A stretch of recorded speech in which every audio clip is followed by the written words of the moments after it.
She was 7 months pregnant when her husband zipped his Derek, suitcase please and don't walked leave out the us. door. No warning, What about the no baby? explanation, just 2 words. I'm leaving. He emptied their bank account, left her with $300 and a baby on the way. Are you But here's what serious? Derek didn't know. 3 weeks later, a phone call Oh my would God, are change you everything. absolutely A dying sure? billionaire, a secret affair from 33 years ago, and an inheritance worth $11.3 billion. The woman he abandoned at her lowest point This is was over. about to I want become you one out of of the the most company by the powerful end of the women in day. America. Don't make me regret This being is not a civil. story about revenge. This is a story about a woman who lost everything and discovered she never needed any of it. Her husband thought he was leaving behind a broken woman. Instead, he created an unstoppable one. What happens when the person who abandoned you realizes they made the biggest mistake of their life? What happens when you find out your entire identity was built on lies, and those lies lead you to your true destiny? Stay until the end, because the moment Vivian faces Derek again will remind you exactly why some people deserve to be left behind. Lesson and value. This story carries a powerful truth. The people who abandon you during your darkest moments do not deserve to witness your brightest days. Vivian's journey teaches us that our lowest point is often the doorway to our greatest transformation. She was not saved by a man. She was not rescued by money. She saved herself by refusing to stay broken. The real inheritance was never the billions. It was discovering her own strength. If you have ever felt abandoned, betrayed, or told you were not enough, this story is for you. It is a reminder that the people who walk away from you are clearing the path for something greater. Your worth is not determined by those who leave. It is revealed by how you rise after they are gone. The suitcase zipper cut through the silence of the bedroom. Vivian stood in the doorway, one hand on her swollen belly, watching her husband of 6 years pack his life into 2 Louis Vuitton bags. Derek? Her voice came out smaller than she intended. What are you doing? He didn't look up. I think you know. She watched his hands move with practiced efficiency, shirts folded into neat squares, ties rolled into spirals. The cufflinks she'd given him for their 5th anniversary tucked into a velvet pouch. I don't understand, she said. I just got home. I was going to tell you something. Whatever it is, it can wait. Derek, please, just stop for a second. Look at me.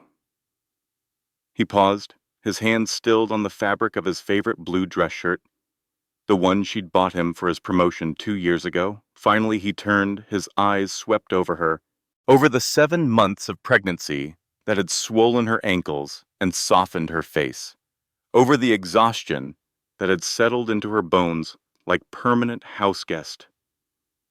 I'm leaving, he said. What do you mean, leaving? I mean, I'm leaving. This marriage, this apartment, this life. Vivian gripped the doorframe. The room tilted slightly, and she wondered if this was another bout of the dizziness that had plagued her since the second trimester. You're leaving me, she repeated. Right now, when I'm 7 months pregnant. The timing isn't ideal, I know that. Not ideal. A strange sound escaped her throat, something between a laugh and a sob. Derek, I lost my job today. They laid off my entire department. I came home to tell you. And you're packing bags? His expression flickered. Surprise, maybe. Or annoyance. It was hard to tell anymore. I'm sorry about your job, he said. That's unfortunate. Unfortunate. That's what you have to say? What do you want me to say, Vivian? I'm not happy. I haven't been happy for a long time. She pressed her palm flat against her belly. The baby kicked, as if sensing the distress flooding through her mother's bloodstream. Since when? She asked. Since when haven't you been happy? Derek returned to his packing. Does it matter? Yes, it matters to me. A while, okay? It's been a while. The words hung in the air between them, heavy and sharp-edged. Vivian did what she always did when the world stopped making sense. She started straightening the pillows on the bed, fluffing them, arranging them precisely against the headboard, as if making the bed perfect would somehow undo what was happening. "Is there someone else?" she heard herself ask. Derek's hands paused again, just for a moment, just long enough. "There is," Vivian said. "There's someone else. It's not about her. Her." Vivian's hands stopped moving on the pillows. "So there is a her. Her name is Meredith, and this isn't about her. This is about us." "How long?" "Vivian." "How long, Derek? How long has this been going on?" He met her eyes. For the first time since she'd walked into the bedroom, he actually looked at her.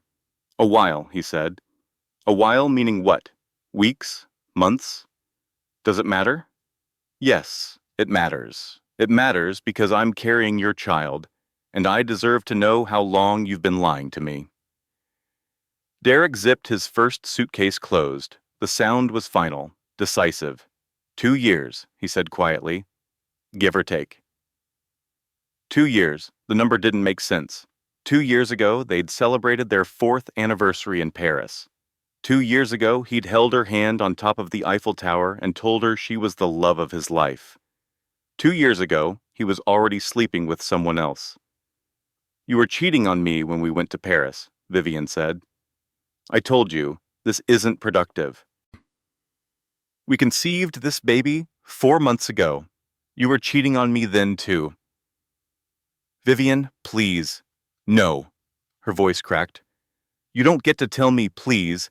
You've been living a double life for 2 years, and now you're leaving while I'm pregnant and unemployed, and you're telling me please?" Derek picked up his second suitcase. "I'll have my lawyer contact you about the arrangements." "Arrangements? What arrangements?" "The divorce, the apartment, we'll figure it out." He walked past her. He didn't touch her, didn't look at her. "Derek, wait." He stopped at the bedroom door. "What about the baby?" Vivian asked. "What about our daughter? We don't know it's a girl yet." "That's your response? We don't know the gender? I'm asking you what happens to your child, and you're correcting my pronoun." "We'll figure it out," he said again. "I'm not abandoning the baby. I'm ending a marriage that hasn't worked in years. There's a difference." Then he walked out. Vivian stood in the bedroom they'd shared for 6 years. She listened to his footsteps on the hardwood floor. The front door opening. The front door closing. Silence. Complete and devastating silence. Her phone buzzed on the nightstand. She picked it up with numb fingers. A text message from Patricia Calloway, Derek's mother. "Derek told me, this is for the best. You were never right for him." Vivian read the message 3 times. She kept expecting the words to change, to rearrange themselves into something that made sense. You were never right for him. 6 years of marriage, 6 years of holiday dinners and birthday parties and family vacations. 6 years of trying to make Patricia like her, respect her, accept her. And all along, she'd never been right for him. Vivian sank to the floor, her back pressed against the bed frame, her hand pressed against her belly. She didn't cry. The tears wouldn't come. She was too shocked for tears. This is real, she thought. This is actually happening to me. Her phone buzzed again. Unknown number this time. She almost didn't answer. What was the point? What could anyone possibly say that would matter right now? But something made her swipe accept. Some instinct she couldn't name. "Is this Vivian Marie Calloway, née Morrison?" The voice was formal, British. "I'm calling on behalf of Harrison Ashford. He's been looking for you for 32 years. The phone slipped from her fingers. It hit the hardwood floor with a crack that seemed to echo forever. Vivian picked up her phone with trembling hands. The screen had cracked in one corner, a spider web of fractured glass spreading across the display. "Hello?" she said. "Are you still there?" "Yes, Mrs. Calloway." "Are you all right?" I heard a sound. I dropped my phone. I'm sorry. Who did you say you were? My name is James Whitmore. I'm an attorney representing Harrison Ashford of Ashford Global Industries. Vivian pulled herself up from the floor. Her legs felt weak beneath her weight, beneath the baby's weight.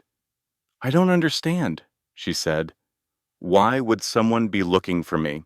Mrs. Calloway, this is a delicate matter.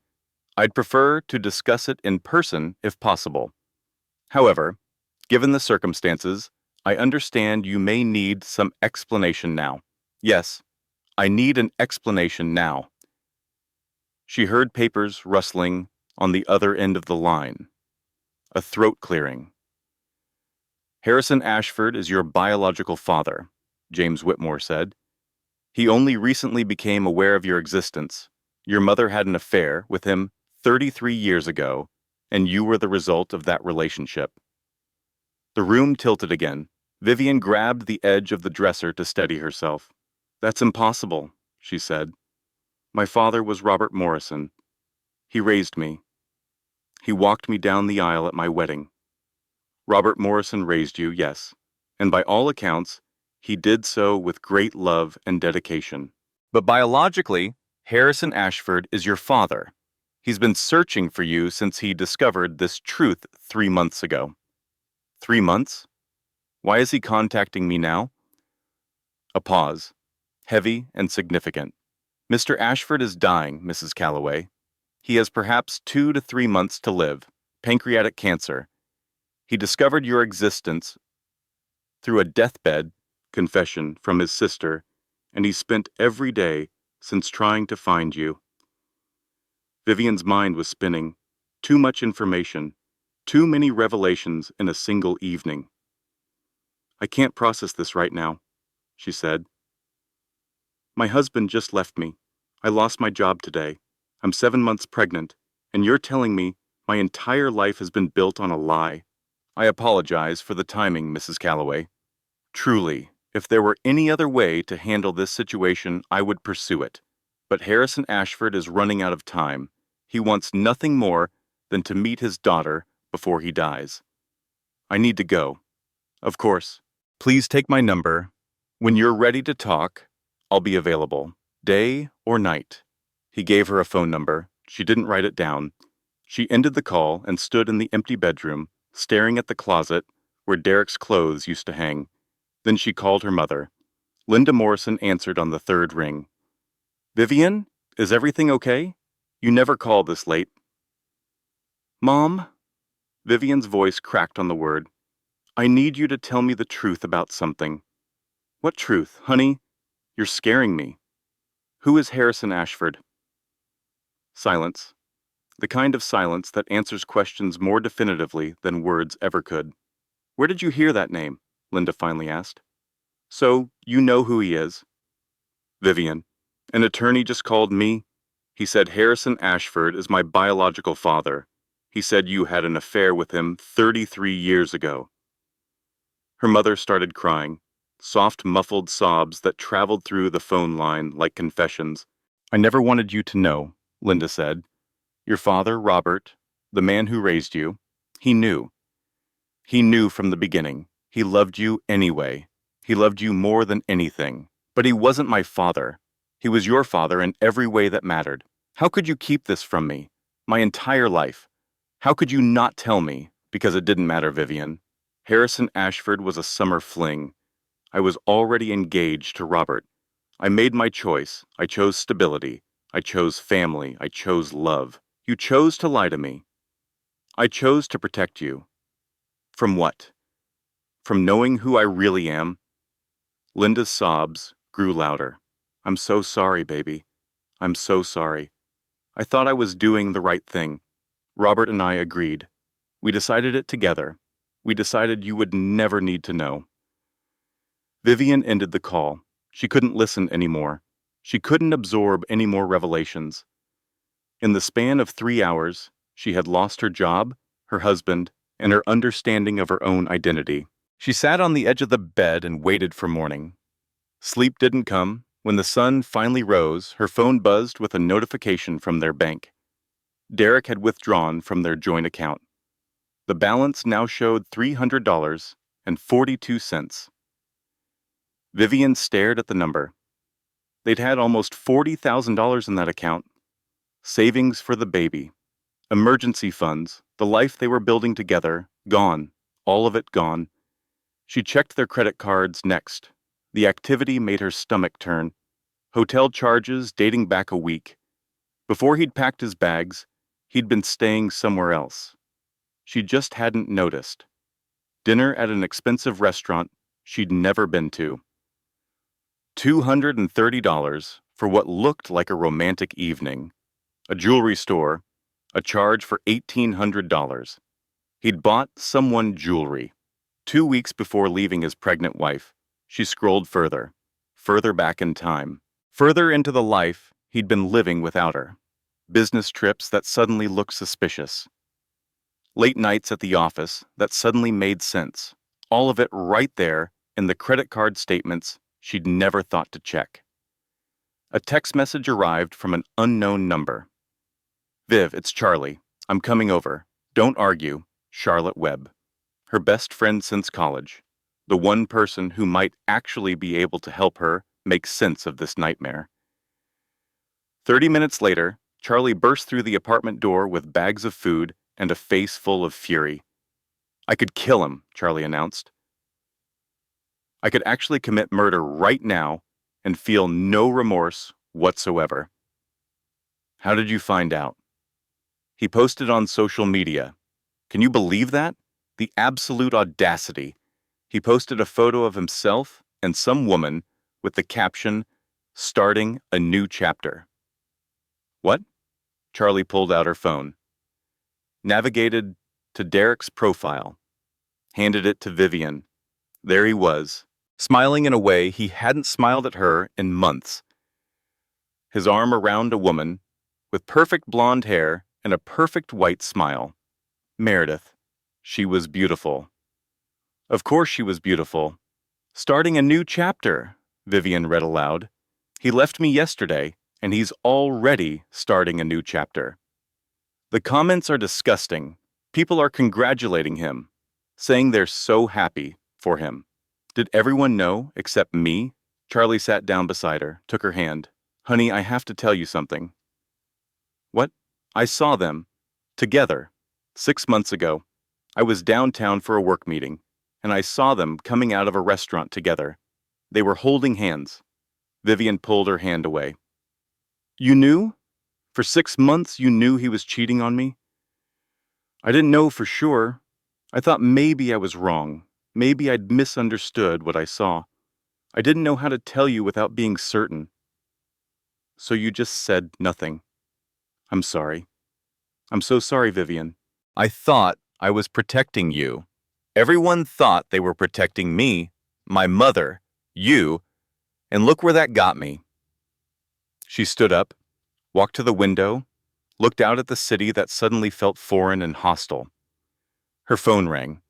James Whitmore's number again. She sent it to voicemail. "Who's that?" Charlie asked. "A lawyer, representing a man who claims to be my biological father." "Excuse me?" Vivian laughed. The sound was hollow and strange. "Apparently, everything I thought I knew about my life was wrong. My husband was cheating. My best friend was keeping secrets. And my father isn't actually my father." "Vivian, what are you talking about?" "His name is Harrison Ashford. He's a billionaire. He's dying, and he wants to meet me."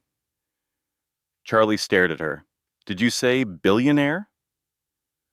The phone rang again. James Whitmore, persistent. This time Vivian answered. "Mrs. Calloway," he said. "Thank you for taking my call.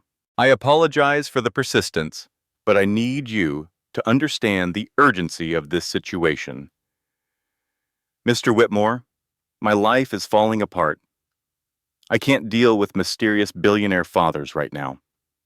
I understand, and I truly wish I could give you the space you need. But there's something else you should know. What could possibly be more important than what you've already told me? Harrison Ashford is the founder and majority shareholder of Ashford Global Industries.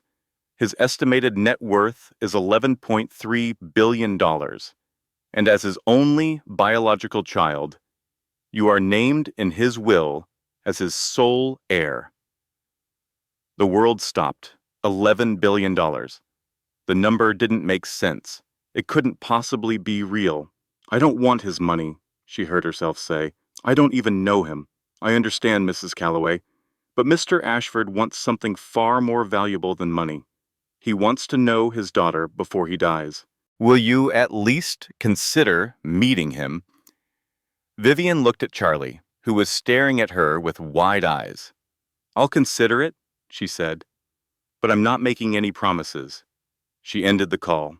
Charlie was shaking her head slowly. Did he just say $11 billion? He did?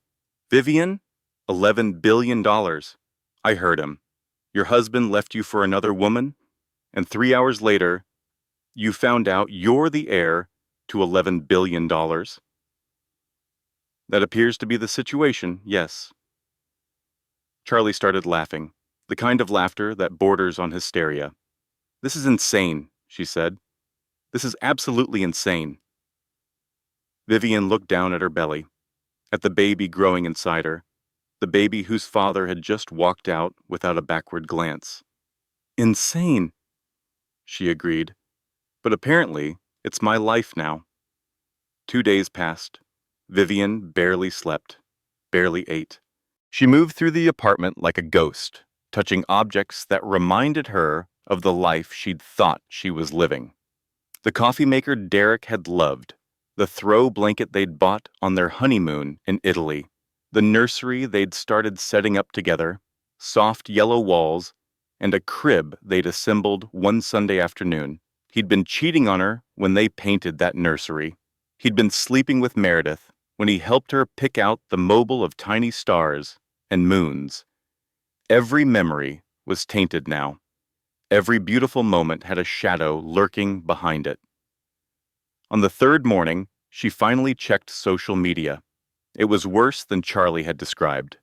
Derek's page was filled with photos of Meredith, vacations she'd never known about, dinners at restaurants she'd never visited, moments of intimacy that should have belonged to his wife. She scrolled back through the timeline, further and further back.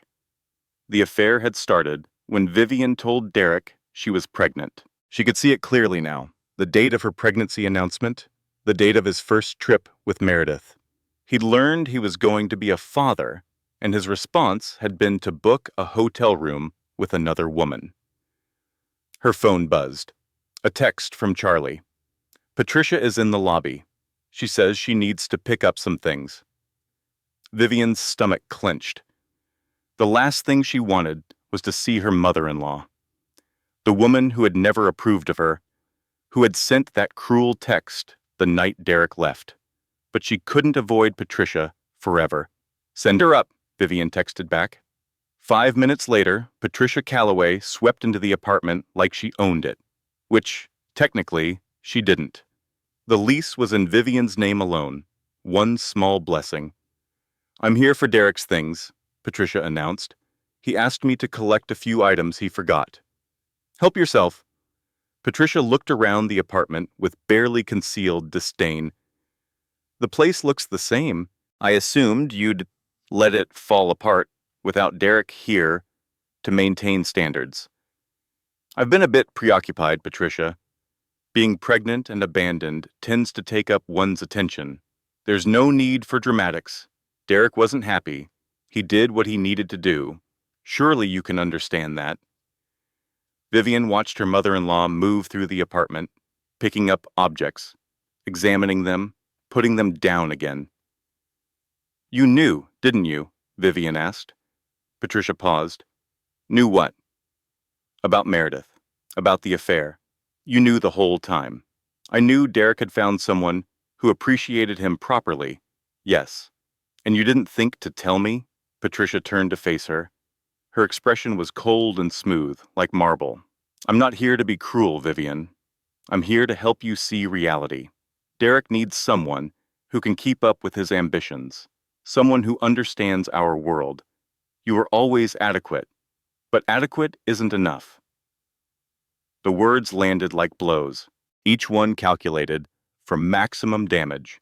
Meredith comes from a good family, Patricia continued. Old money, proper connections. She understands what it takes to support a man like Derek. And I don't?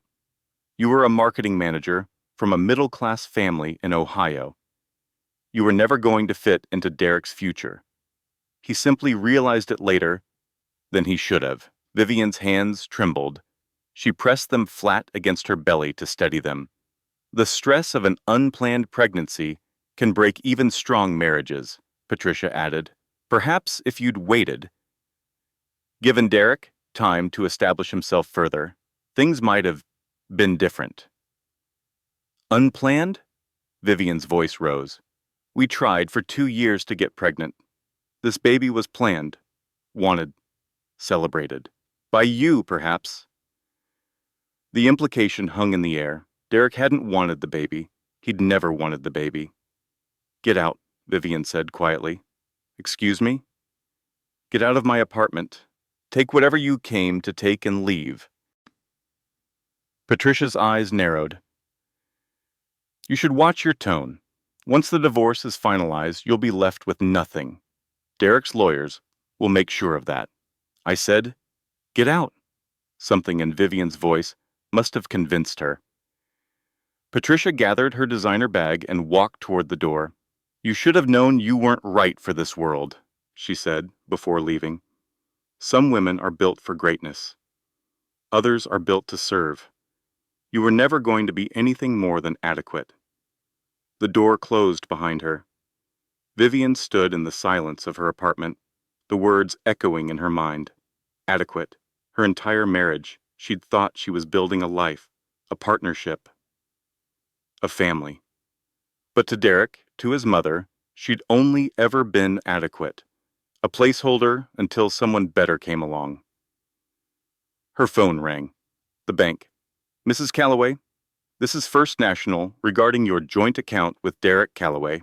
Yes? I'm calling to inform you that Mr. Calloway has filed a request to freeze all joint assets pending your divorce proceedings. As of today, you will not be able to access the remaining funds in the account. $300. He'd left her with $300 and now he wanted to freeze even that. I understand, Vivian said. Her voice sounded far away, like it belonged to someone else. She ended the call and walked to the kitchen. Charlie found her there, an hour later, reorganizing the spice cabinet. Vivian, the cinnamon doesn't need to be alphabetized. Yes, it does. Her voice broke. Everything else is chaos. The cinnamon can be in order. Charlie gently pulled her away from the cabinet, led her to the couch, sat down beside her. Tell me about the billionaire, Charlie said. Tell me everything. So Vivian did. The phone call, the revelation about her mother's affair, the inheritance, the dying man who desperately wanted to meet the daughter he'd never known. And you're not going to see him? Charlie asked. I don't know. I don't know what to do anymore. Vivian, listen to me. Your husband just cleaned out your bank account. Your job is gone. You're going to have a baby in 2 months, and there's a man out there who wants to give you everything. I don't want his guilt money. Then don't take his money, but at least meet him. At least hear what he has to say. Vivian looked down at her hands, at the wedding ring she was still wearing. She'd forgotten to take it off. I wanted a father, she said quietly. My whole life I felt like something was missing, like I didn't quite fit anywhere. And now I find out there's this man, this stranger with my DNA. But he's 32 years too late. Maybe. Or maybe he's right on time. Vivian's phone buzzed. James Whitmore again. She'd lost count of how many times he'd called. This time, the message was a text. Mr. Ashford has been hospitalized. He's asking for you. Please. He doesn't have much time. Vivian read the message twice, 3 times. A man she'd never met was dying in a hospital room, calling out for a daughter he'd only just discovered. I'll go, she heard herself say. I'll go see him. The private car arrived the next morning, sleek and black and entirely out of place on her modest Brooklyn street. The driver introduced himself as Marcus. He helped Vivian into the back seat with careful attention to her pregnant belly. "It's about 2 hours to the estate," he said. "Mr. Whitmore will meet you there." 2 hours. 2 hours to prepare herself for a meeting that would change everything. The city fell away as they drove north. Skyscrapers gave way to suburbs, gave way to forests, painted in autumn gold. Through the tinted windows, Vivian watched the world transform. She thought about the life she'd been living a week ago. The job she'd thought was secure. The marriage she'd believed was strong. The father she'd assumed was her own. All of it gone now, replaced by uncertainty and fear, and the strange, impossible possibility of billions of dollars.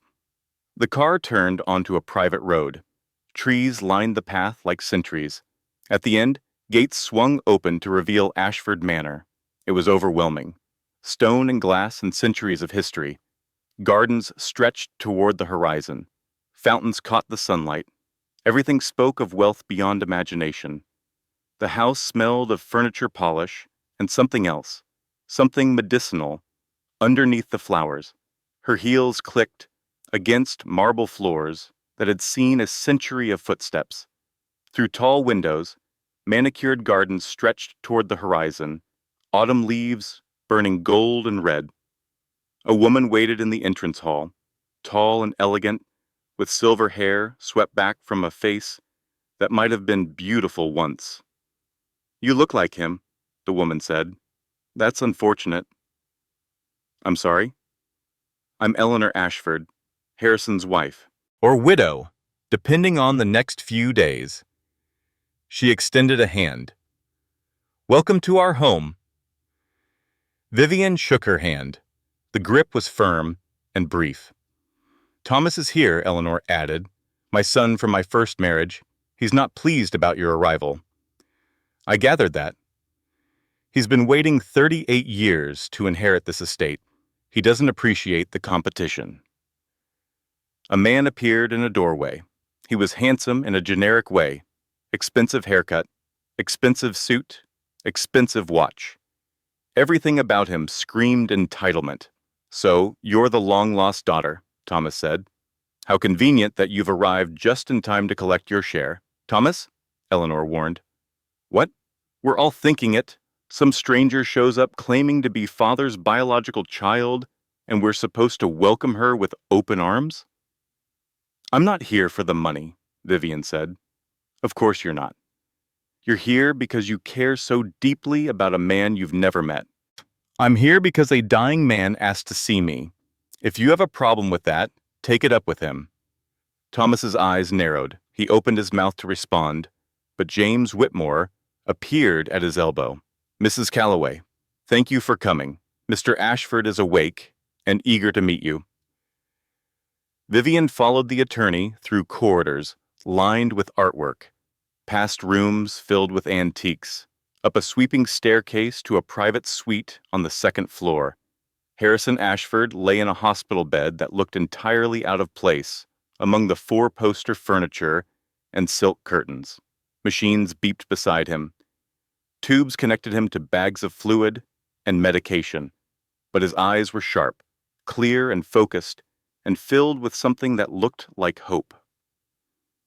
"Leave us," he said to the nurse standing by the window. "I want to speak with my daughter alone."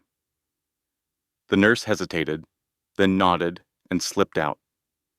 Vivian stood at the foot of the bed, uncertain what to do, what to say. "You have your mother's chin," Harrison said, "but the rest is mine. The eyes, the forehead, even the way you're standing right now, feet apart, arms crossed, defensive." "I'm not defensive. You're terrified, which is understandable given the circumstances."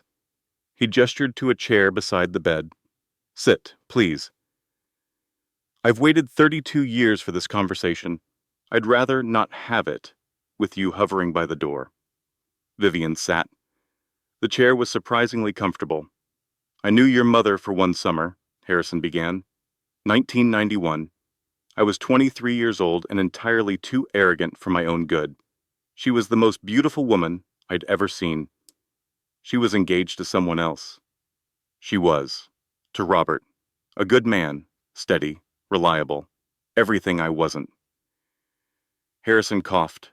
The sound was wet and worrying. Linda chose him. I understood why. I had nothing to offer her except dreams and a family name that didn't mean anything outside of Connecticut.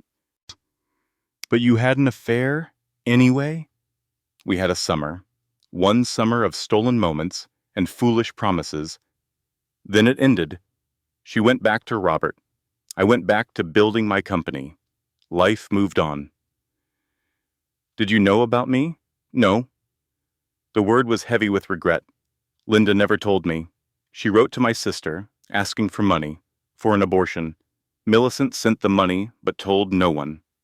She carried that secret for 33 years. What changed? She died 3 months ago. Cancer, like me, seems to be a family tradition. He attempted a smile. On her deathbed, she told me everything. About Linda's letter, about the baby that should never have been born, about the daughter I never knew I had. Vivian's eyes burned. She blinked rapidly, refusing to let the tears fall. I've built an empire, Harrison continued. Employed 40,000 people across 30 countries, but I've never done anything that mattered. Not really. I married for connections. I raised a stepson I never loved. I collected companies the way other men collect art. And now I'm dying, and the only thing I want is to know my daughter. His hand, thin and spotted with age, reached for hers.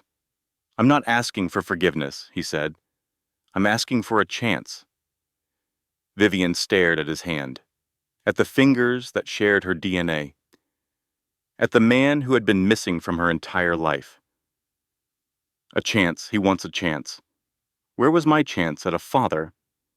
Where was his chance when I was 5 and scared of the dark?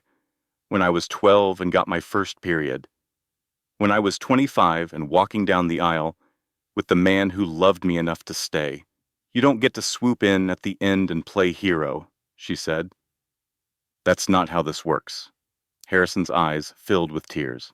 I know it isn't, but I'm trying anyway. That's all any of us can do. A commotion erupted in the hallway. Thomas's voice, raised and angry. She's a stranger, a gold digger. You can't just rewrite 30 years of family history because some woman shows up claiming to be... The door burst open. Thomas Ashford stood there, face red with fury. Get out of my father's house! Harrison summoned strength from somewhere. He pushed himself up in the bed, machines beeping their protest. Thomas, he said.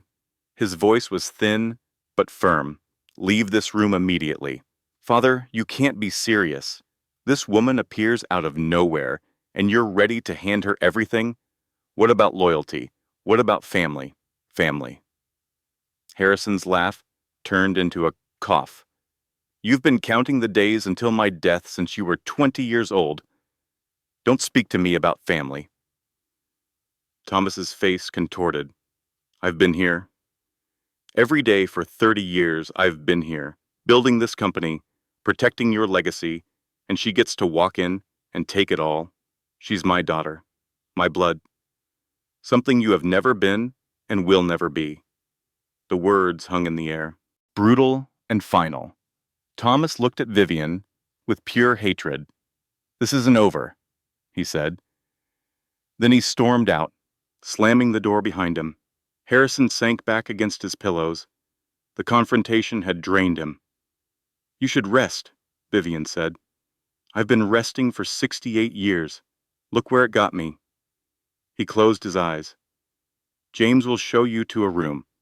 Stay tonight. We'll talk more tomorrow.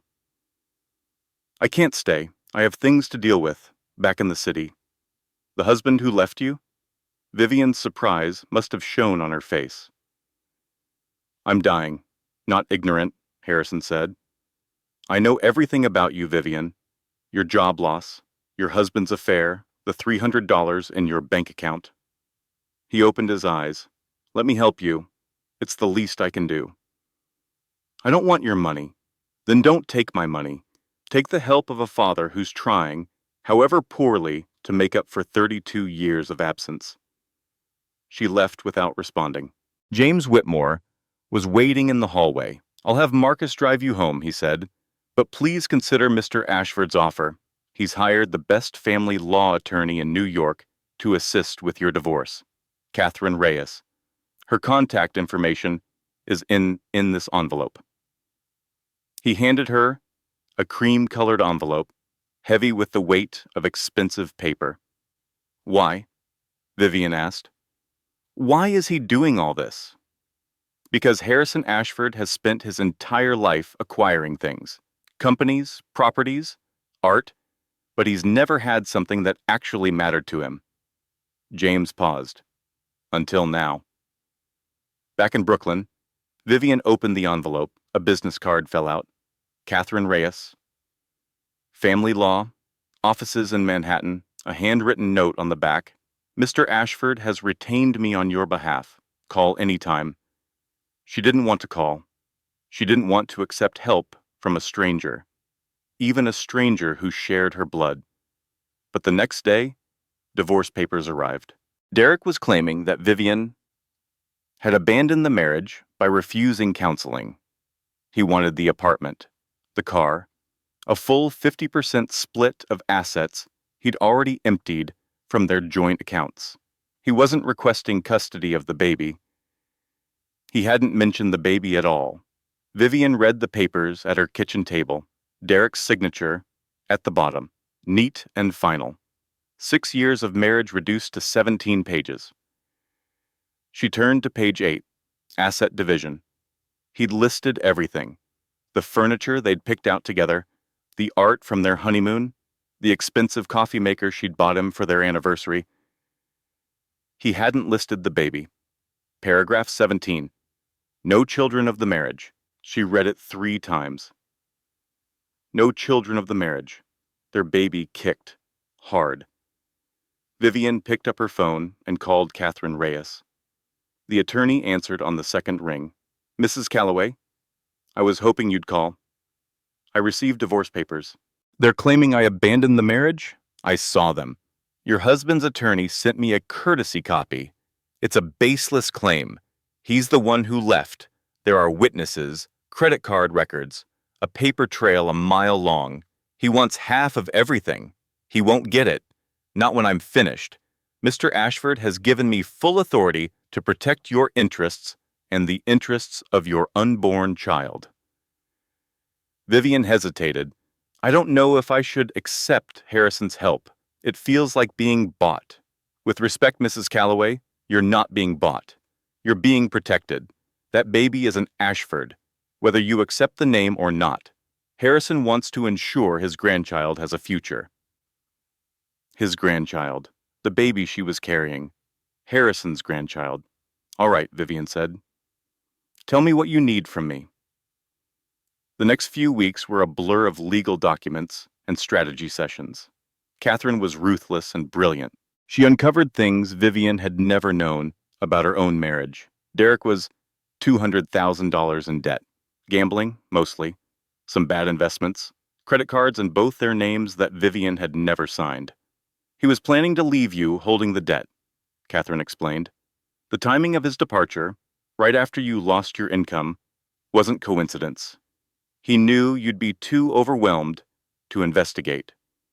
But Catherine had found something else. Something that changed everything. Your husband has been in contact with Ashford Global's legal team, she said. For the past 3 months, he knew about Harrison before you did. The room felt suddenly cold. What do you mean? I mean Derek Calloway knew about your biological father and the inheritance 3 months before Harrison's attorney contacted you. He was working with Thomas Ashford to keep you away from Harrison. The truth unfolded like a nightmare she couldn't wake from. Thomas Ashford had discovered Harrison's search for his biological daughter. Terrified of losing his inheritance, he'd hired a private investigator to find Vivian first. The PI discovered she was married to Derek Calloway, a man with gambling debts and a taste for expensive things. Thomas approached Derek with a proposition. Keep Vivian away from Harrison, and he'd be rewarded, financially, generously. Derek had agreed. He waited for the right moment to leave, when Vivian was at her most vulnerable, when she'd lost her job, when she was too pregnant and too exhausted to investigate mysterious phone calls from British attorneys. He never loved me, Vivian said. She was sitting in Catherine's office, and the skyline of Manhattan spread out behind her. This whole time, I thought he fell out of love, but he never loved me at all. I'm sorry, Catherine said. I know this is painful. I was a pawn, an obstacle between Thomas and his inheritance. Derek waited until I was at my weakest, and then he left, because Thomas told him to. Which is exactly why we're going to destroy them both in court. But Vivian didn't want destruction. She wanted answers. She texted Derek, asked him to meet her, a coffee shop in Midtown, public, neutral. He arrived looking smug, as if this were a victory lap. Vivian? He kissed her cheek like they were old friends. You look well. Pregnancy suits you. Sit down, Derek. He sat across from her, ordered an espresso, checked his phone twice before the barista had finished making it. I know everything, Vivian said. Everything about what? Thomas Ashford, the money he paid you, the scheme to keep me away from Harrison. Derek's face changed. The smugness flickered. For just a moment, she saw fear. I don't know what you're talking about. Don't you dare lie to me again. Her voice was steady, controlled. I have emails, bank records, a paper trail that connects you to Thomas Ashford going back 3 months. You're paranoid. The pregnancy hormones are clearly affecting your judgment. Don't you dare blame this on the baby you pretended doesn't exist. Derek picked up his espresso, set it down without drinking, picked it up again. What do you want, Vivian? I want the truth. For once in 6 years, I want the truth. Silence stretched between them. The coffee shop bustled around them, oblivious to the implosion happening at table 7. Thomas approached me, Derek finally said. 6 months ago, he offered me money, a lot of money, to end our marriage before you could find out about Harrison. Why would you agree to that? Because I was drowning, Vivian. The debts, the pressure, you don't know what it's like to carry that weight. So you sold me. You sold your wife and your unborn child to a man you'd never met. It wasn't like that. Then what was it like? Explain it to me, Derek. Help me understand how you could do this. He looked away, couldn't meet her eyes. Thomas promised to clear my debts, set me up with a job at one of his companies. All I had to do was leave, walk away, before you could ever meet Harrison.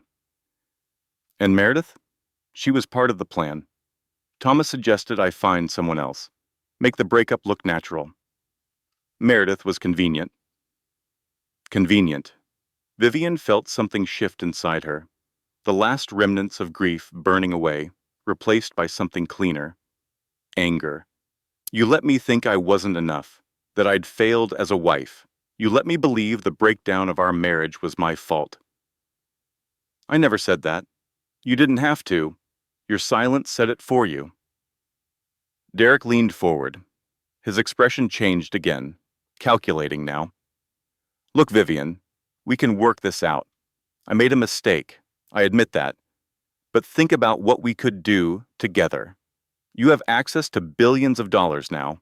We could be partners in this. Partners? The divorce isn't finalized yet. We could call it off, start over. Think about the baby. You wrote, "No children of the marriage" on our divorce papers. You don't get to use our child now. Derek's jaw tightened. You're making a mistake. Thomas will destroy you in court. You need someone on your side who knows how this world works. Vivian stood up. Her legs felt solid beneath her. Her voice felt strong in her throat. I had someone on my side, she said. He died holding my hand. Turns out I never needed you at all. She walked out of the coffee shop without looking back. Her hands were shaking. Her heart was pounding. But her voice had been steady. For the first time in weeks, her voice had been completely steady. She sat in her car for 20 minutes, not crying, just breathing. When she finally drove away, she took the long way home, past their old apartment, past the restaurant where he proposed, past all the landmarks of a life that had never been real. She didn't stop. She didn't slow down. That night she sat on Charlie's couch, eating ice cream directly from the container. I think I'm supposed to feel vindicated, she said. Do you? No, I just feel tired. Charlie took the spoon. Tired is okay. Tired means you've been fighting. You can rest now. I don't know how to rest anymore. Then just sit here. Watch bad TV. I won't let you think. They watched 3 episodes of a dating show. Neither of them spoke. Sometimes friendship wasn't about words. It was about presence. Her phone rang. Eleanor Ashford's name on the screen. Vivian? Eleanor's voice was strained. Harrison has collapsed. The doctors say you should come. Tonight he's asking for you. The drive to Connecticut felt endless. Every red light, every slow driver, every mile of highway stretched like taffy. Marcus drove in silence. He understood. When they arrived at Ashford Manor, James Whitmore met her at the door. He's conscious, James said, but fading. The doctors give him hours, maybe a day. Vivian's hand pressed against her belly.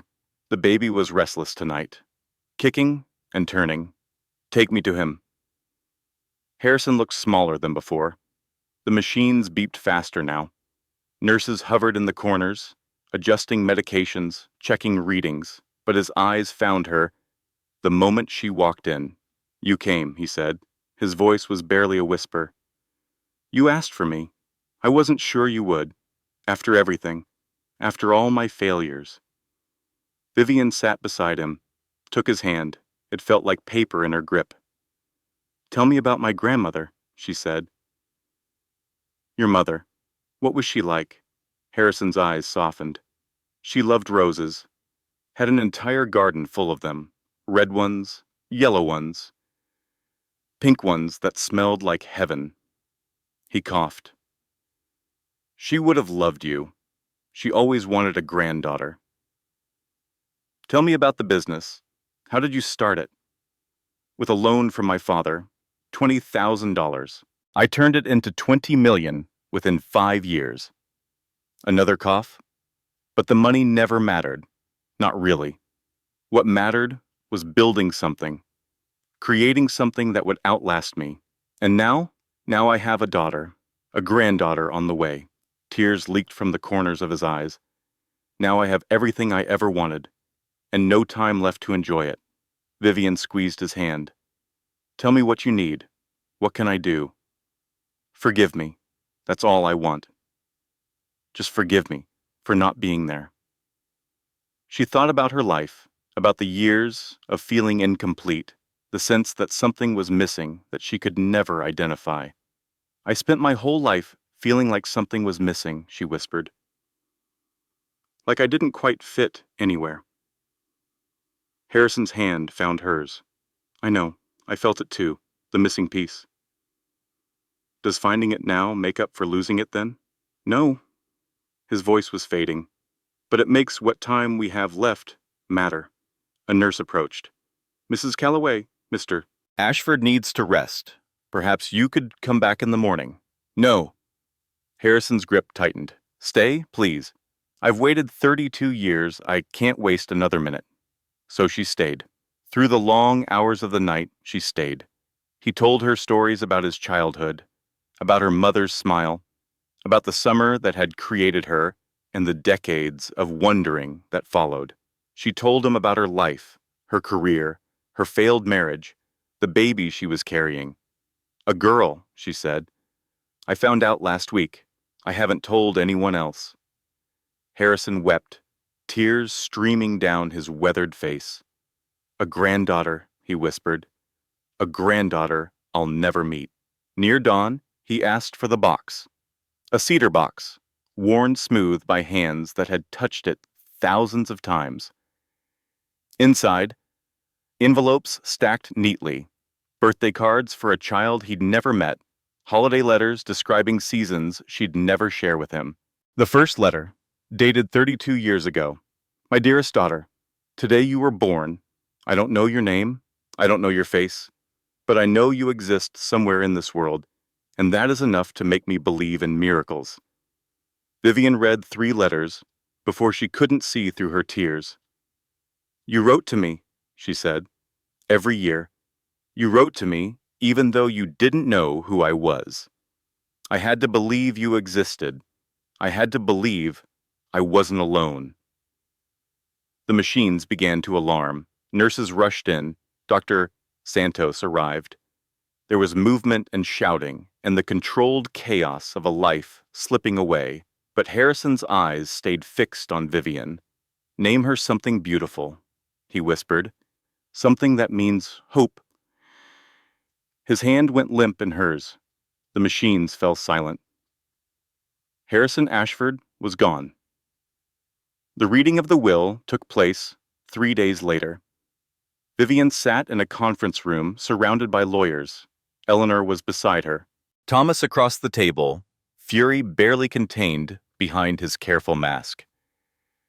James Whitmore read the documents aloud. To my wife, Eleanor Ashford, I leave the Connecticut estate, all associated properties, and a trust fund of $50 million to be administered according to the terms outlined in Appendix A. Eleanor nodded. Her expression revealed nothing. To my stepson, Thomas Ashford, I leave a trust fund of $25 million to be administered according to the terms outlined in Appendix B. Thomas's face reddened. 25 million? After everything I've done for this company? Mr. Ashford, please allow me to continue. Thomas fell silent, but his knuckles were white where they gripped the table. To my daughter, Vivian Marie Calloway, née Morrison, I leave the remainder of my estate, including my majority shareholding in Ashford Global Industries, all associated business interests, and the sum total of my personal holdings, estimated at the time of this document's creation to be $11.3 billion. The number hung in the air. Massive. Impossible. This is absurd, Thomas said. She's known him for 2 weeks. I've been his son for 30 years. Stepson, James corrected. And Mr. Ashford's wishes were clear. Miss Calloway is his sole biological heir. I'll contest this. Every court in the country will see this for what it is. Undue influence on a dying man. That is your right, Mr. Ashford. Though I should warn you, we have extensive documentation of Mr. Ashford's mental competency and his reasons for this distribution. Thomas stood, his chair scraped against the floor.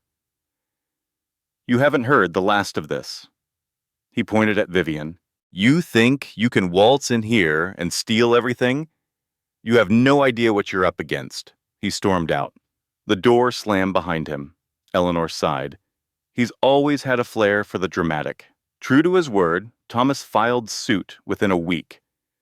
The papers claimed undue influence, a dying man manipulated by a stranger, a gold digger who appeared at the perfect moment to claim an inheritance she didn't deserve.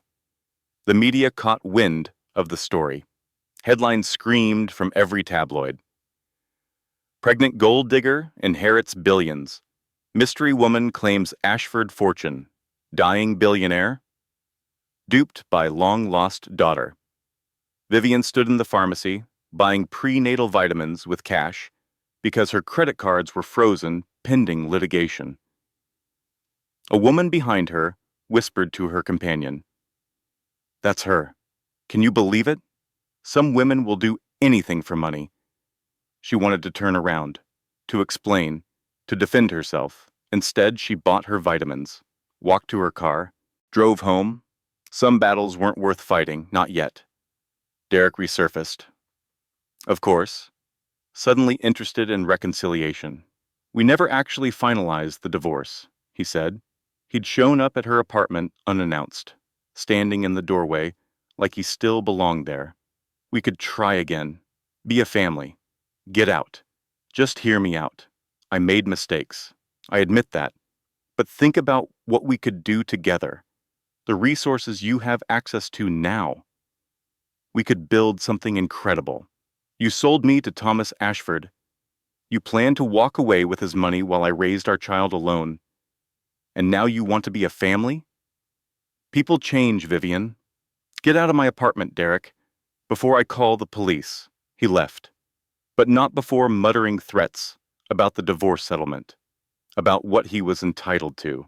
Catherine Reyes dismantled him in court. She presented evidence of his affair, his debts, his coordination with Thomas, his attempt to abandon his pregnant wife with $200,000 of debt in her name. Derek's lawyer advised him to settle quietly. The alternative was public humiliation. The final divorce terms were simple. Vivian got nothing from Derek. She didn't want anything from Derek. And Derek got nothing from her. He signed the papers in a conference room. One final attempt at manipulation. Vivian, we could have been partners in this. You didn't have to make it ugly. You made it ugly the day you packed your bags. I'm just refusing to pretend otherwise. She walked out, free. 6 months ago, I would have considered it. 6 months ago, I was so desperate to not be alone that I ignored every red flag waving in my face. But I'm not alone now. I have Charlie. I have Eleanor. Surprisingly, I have Catherine. And I have her, my daughter, kicking right now as if to remind me, we're going to be okay. Even if I lose the lawsuit. Even if Thomas takes everything. We're going to be okay. The courtroom battle was set for 6 weeks later, 2 weeks after her due date. But the baby had other plans. Her water broke in the middle of reviewing legal documents. Charlie? She called out. Her voice was remarkably calm. I think we need to go to the hospital now. The labor lasted 12 hours. Charlie stayed the whole time, holding her hand through contractions, coaching her through the breathing exercises, making terrible jokes that somehow helped. You're doing amazing, Charlie said. Seriously. You're a warrior. I don't feel like a warrior. I feel like I'm being torn apart. Same thing, honestly. Eleanor arrived at hour 8. Her presence was unexpected, but somehow comforting. I came as soon as I heard, she said. Harrison would have wanted to be here. Why are you here, Eleanor? I thought you resented me. I resented the idea of you, the threat to my security. But Harrison died peacefully because of you. He died with hope. That's worth more than any inheritance. At 3:37 in the morning, Hope Alexandra Ashford was born. The first cry was small, then stronger, then furious. 7 pounds, 2 ounces, 10 fingers, 10 toes, a shock of dark hair. The nurse placed her on Vivian's chest. Warm, impossibly warm, with a heartbeat that seemed too fast and too fierce for something so small. Hi, Vivian whispered. I've been waiting my whole life to meet you. Hope's eyes blinked open, dark and unfocused, looking for something she couldn't yet name. Your grandfather wanted me to name you something that means hope, Vivian said. I think he'd be happy. The baby's hand curled around her finger, tiny, perfect. It's just us now, Vivian said, but we're going to be okay. I promise. Visitors came over the next few days. Bennett Cross, the CEO of Ashford Global, arrived with flowers and a surprisingly warm smile. Mr. Ashford spoke of you often in his final weeks, Bennett said. He believed you'd be extraordinary. I'm not sure I know how to run a billion-dollar company. No one does. We figure it out as we go. That's the secret no one tells you. He informed her that the board wanted to settle with Thomas. They believed in her leadership. They wanted to move forward. Diana Mercer arrived next, a corporate executive who'd been Thomas's ally, or so Vivian had thought. Women in this industry need to support each other, Diana said. You have my vote on the board. Why? You barely know me. I know what Thomas is. I know what he's done to other women who threatened his position.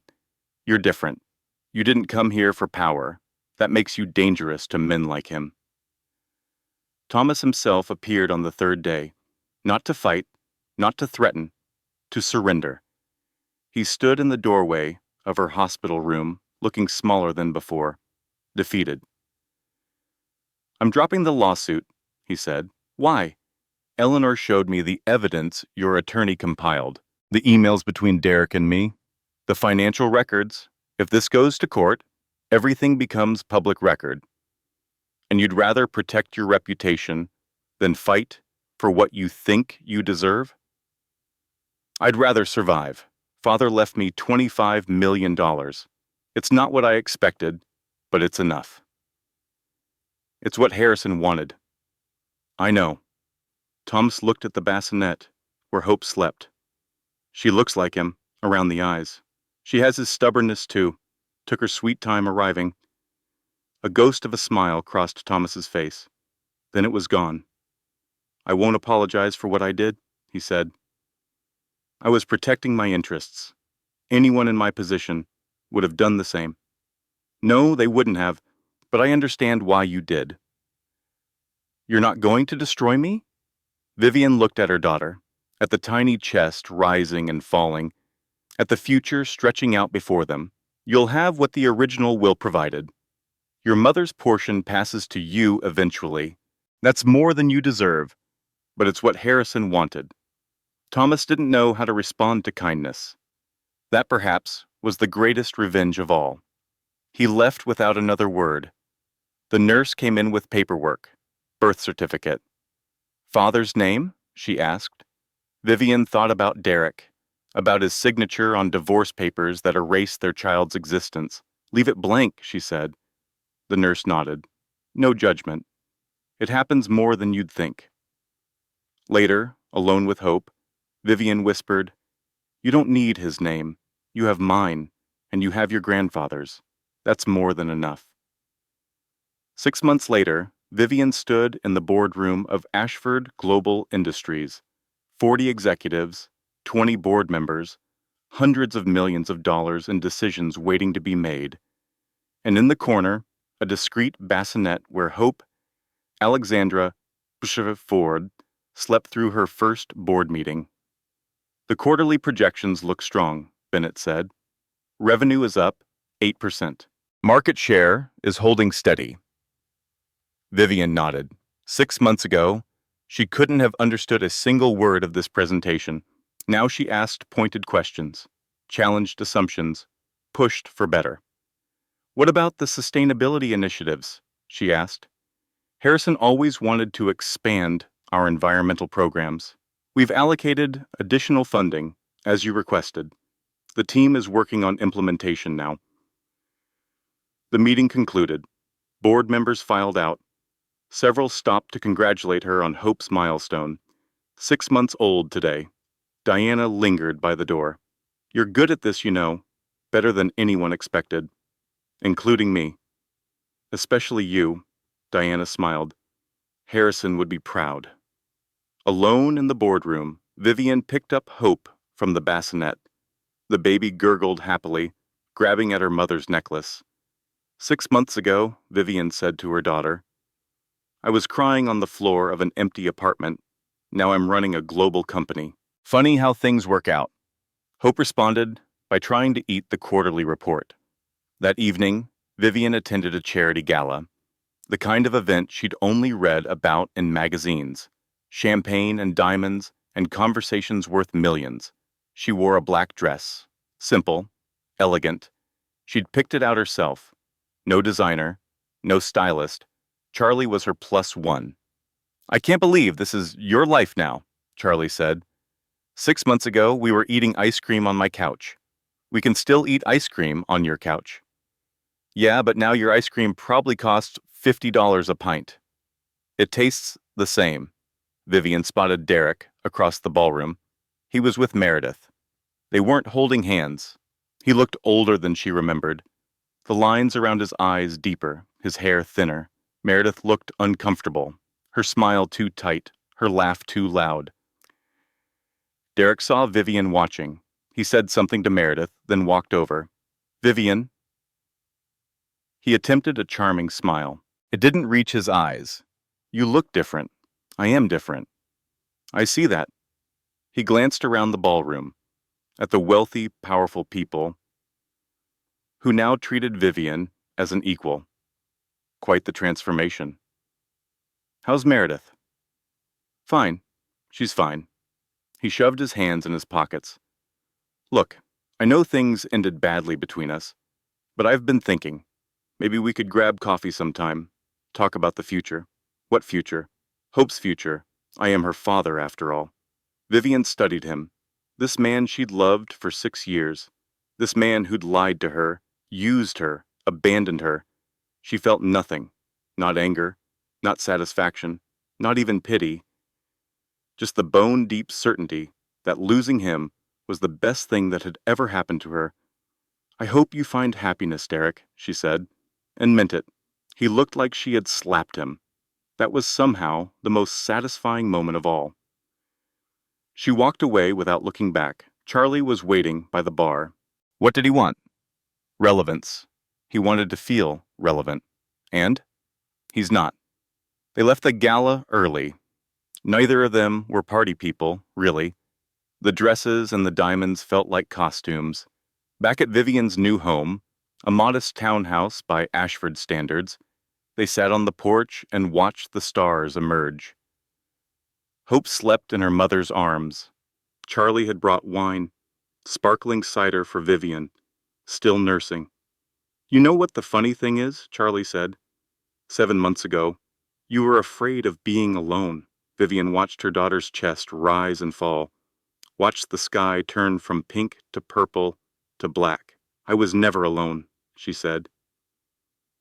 I just didn't know who was waiting for me to find them. She thought about Harrison, about his letters, about the 32 years he spent writing to a daughter he'd never met. She thought about Hope, about the lifetime of letters she'd write, the lifetime of moments she'd cherish. She thought about herself, the woman who'd stood in an empty apartment, arranging pillows while her world collapsed, the woman who'd organized spice cabinets at 2 a.m. because the cinnamon could be in order even if nothing else could. That woman was still there, somewhere, but she'd grown, changed, transformed. She had started this year as a woman abandoned. She ended it as a woman found, not by a man, not by money, by herself. And that, she realized, was the only inheritance that truly mattered. The sun dipped below the horizon. Somewhere in the distance, a church bell chimed. Hope stirred, yawned, and settled back into dreams. Vivian held her closer. I named you Hope for a reason, she whispered. Because that's what you gave me. Hope when I had nothing else. Hope when everything was falling apart. Charlie wiped her eyes. You're making me cry. Stop it. You started it. I regret nothing. They sat in comfortable silence, two friends who'd weathered storms together. A mother and daughter just beginning their journey. The stars emerged one by one, ancient light reaching across unimaginable distances. Harrison had loved the stars. He'd written about them in his letters, how he used to wonder if his daughter was looking at the same sky, the same constellations, the same infinite possibility. I'm looking now, Vivian said to the darkness. I see them. Whether she was talking to Harrison or to herself, she couldn't say. Maybe it didn't matter. Hope made a small sound, a contented sigh. Vivian kissed her daughter's forehead. We're going to be okay, she promised. Better than okay. were going to be extraordinary. And somehow, in that moment, she believed it. If this story touched your heart, leave a comment below and tell me which moment hit you the hardest. Was it when Derek said no children of the marriage on the divorce papers? Was it when Vivian discovered the conspiracy? Or was it when she finally faced him and felt nothing at all? Share this video with someone who needs to hear that their storm will not last forever. And if you want more stories like this, stories of women who rise from the ashes and reclaim their power, hit that subscribe button and turn on notifications so you never miss an upload. Your support means everything. It helps us create more content that inspires, heals, and reminds you that you are stronger than you know. Closing statement. This content was carefully researched, developed, and manually edited by our team to deliver meaningful stories and valuable life lessons. Every word was crafted with intention to inspire, empower, and remind you that your darkest chapter can become your greatest comeback. Thank you for watching until the end. We will see you in the next story.